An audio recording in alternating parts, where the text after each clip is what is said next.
కూతురిపై అత్యాచార యత్నం, భార్య దారుణ హత్య, నిందితుడికి బెయిల్ నిరాకరించిన కోర్టు. వివరాలేంటో చూద్దాం.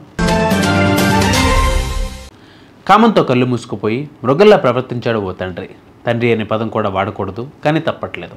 నిండా 9 ఏళ్లు కూడా నిండని కన్నబిడ్డనే చెరబట్టేందుకు ప్రయత్నించాడు. బిడ్డ పట్ల భర్త ప్రవర్తనను చూసి హతాశారులైన అతడి భార్య ఎదురు తిరిగింది. భర్తను నిలువరించింది. దానితో ఆగ్రహం పట్టలేకపోయిన భర్త ఆమెను గొంతును నిలిమి చంపేశాడు.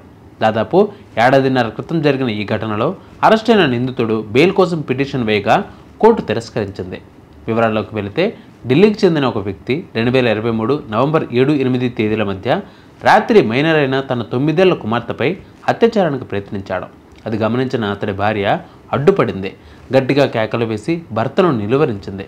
ఇది మనసులో పెట్టుకున్న నిందితుడు మరుసటి రోజు భార్యతో గొడవపడ్డాడు. ఆమెను గొంతును నిలిమి చంపేశాడు. అప్పట్లో కుమార్తె ఫిర్యాదు మేరకు పోలీసులు నిందితుడిని అరెస్ట్ చేశారు.